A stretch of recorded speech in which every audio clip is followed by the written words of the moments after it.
What's up? What's up? It's your boy, the Killer Bee, the Fat Man, the Africanized Honeybee, the Car Blog Guy 05. Here with my special guest host May. We're doing a quick hitter today because there was breaking news, and I never do breaking news, but breaking news: NASCAR bans Confederate flags. So let me read this piece. I'll add that in later.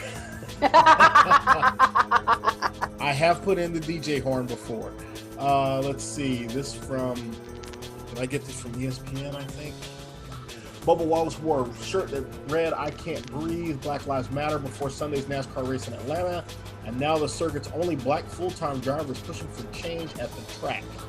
"My next step would be to get rid of all Confederate flags," Wallace told CNN on Monday. So this was a CNN interview. "No one should feel uncomfortable when they come to a NASCAR race, so it starts with Confederate flags. Get them out of here. They have no place for them."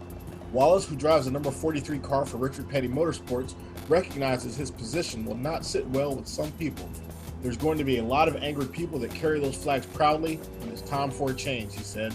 "We have to change that, and I encourage NASCAR. We will have those conversations to remove those flags." Wallace, a 26-year-old native of Alabama, said he wasn't always bothered by seeing Confederate flags. "What I'm chasing is checkered flags, and that was kind of my narrative," Wallace said. "But diving more into it and educating myself, people feel uncomfortable with that. People talk about that. That's the first thing they bring up." When asked whether he thought his opinion on the Confederate flag was unpopular, Wallace said he sees it as something on which the sport must take a strong stance. Well, he ain't never lied about that, but let me tell you, they're about 20 years too late.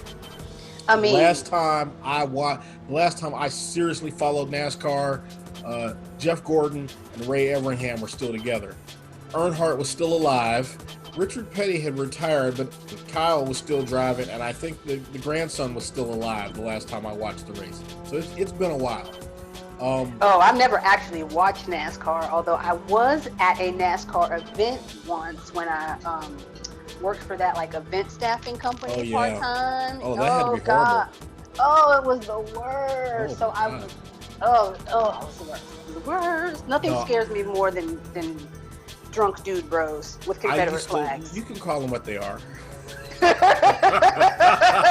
Drunk rednecks waving Confederate flags. Drunk rednecks with Confederate flags. I'm not gonna lie, it's terrifying. So this Black Lives Matter car, I like it, but here's the deal. NASCAR, when I was a kid, NASCAR was a Southern thing, and then they started making this big national push, and they opened tracks in St. Louis and Kansas City and Chicago and Iowa and all these places, and they really tried to go make themselves into a true national sport. But even though they abandoned some of their southern tracks, and we've had that discussion before with the Wilkesboros and the Rockinghams, right? What they never gave up was that deep damn flag. Southern image, that damn flag flying everywhere. And here's the funny thing about that flag, right? People of a certain age would forget certain things, like, well, that's Georgia's flag. Well, no, that wasn't always Georgia's flag. Georgia only used the Confederate stars and bars in their flag from 1956 to 2001. Prior to that, they had a different flag. Mississippi incorporates part of the Confederate flag in their flag, but that was not their original flag. They didn't adopt that flag until 1860, after the Civil War. Up to the Civil War, their flag was white with a red border with a damn magnolia tree in it and one star. And then they adopted this thing with the Confederate battle flag in the corner, which isn't even the Confederate battle flag. That's the fucking flag of the Army of Northern Virginia. If we're gonna keep it all the way historical, but they're big on its history. I don't remember Wendell Scott. I've seen the movie, but I don't remember when Wendell Scott was still an active racer.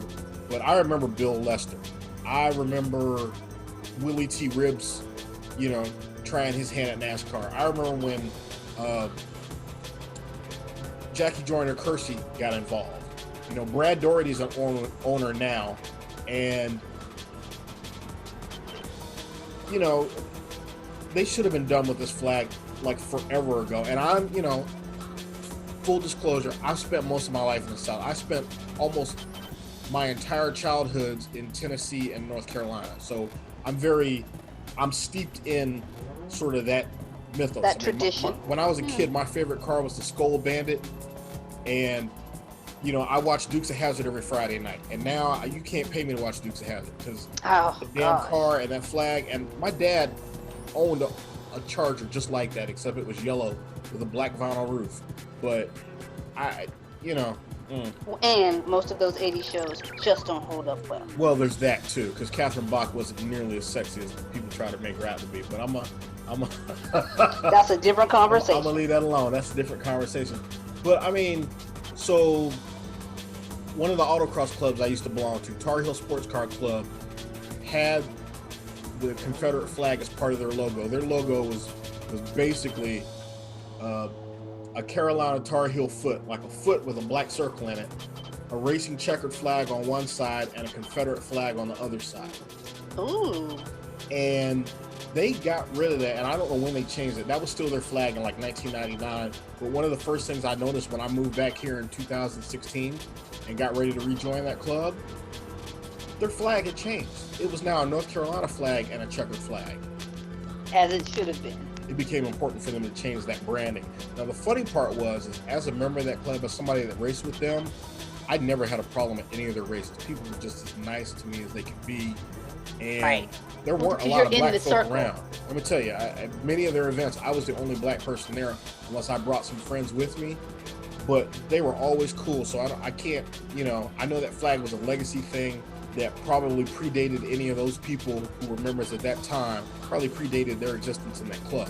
At some point, they recognized that it needed to go, and they changed it. I've raced on a couple of NASCAR tracks. I've raced at Gateway. I've raced at Newton, Iowa.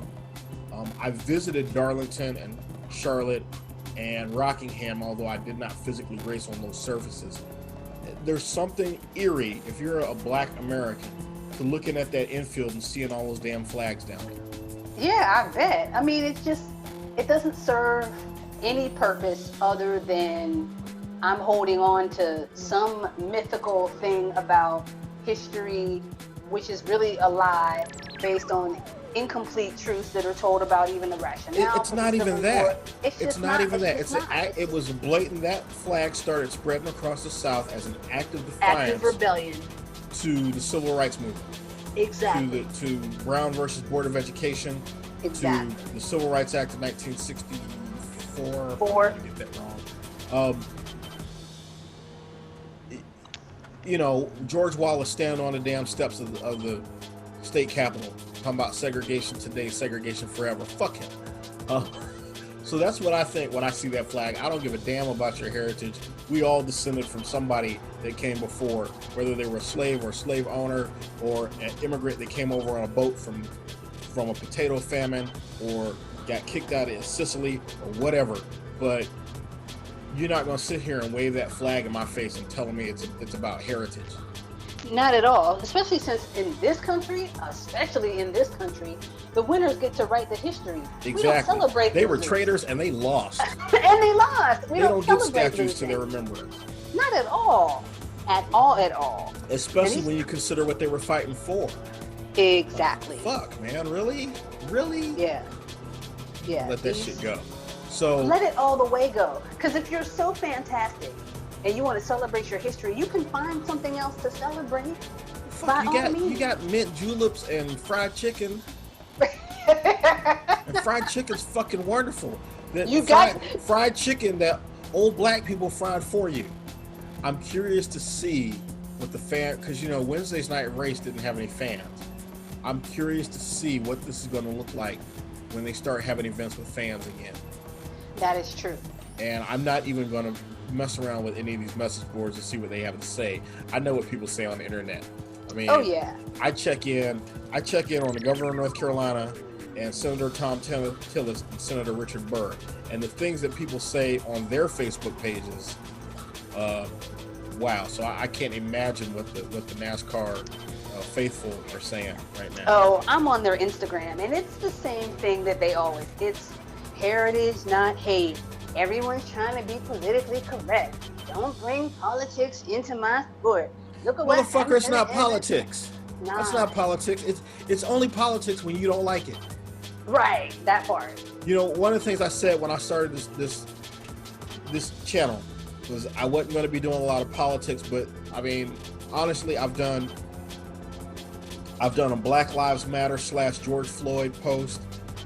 I'm doing this, and that's because these things, I mean, at some point you have to acknowledge real life. You have to acknowledge that we do not exist in a vacuum. I love cars. I love car racing. I had to address COVID.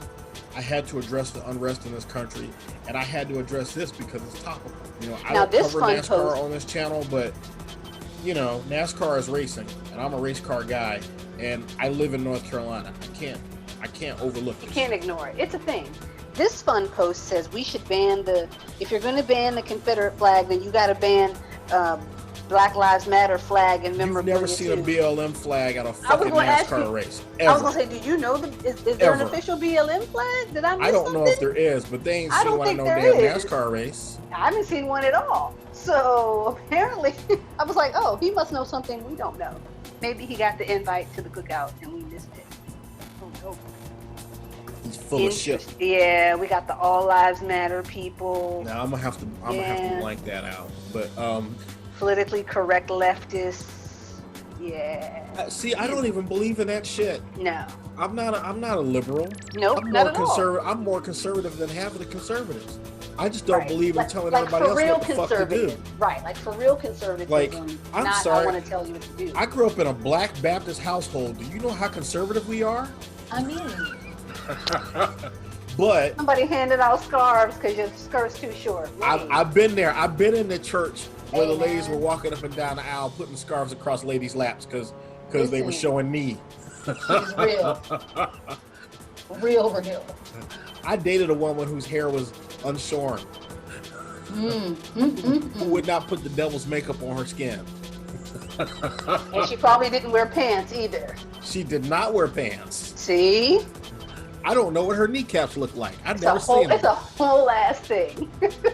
So you gonna talk to me about, oh, he's a Democrat, he's a liberal. Fuck you, man. Okay. I vote in my best interest. And right now, my best interest is not the Republican Party. It's that simple.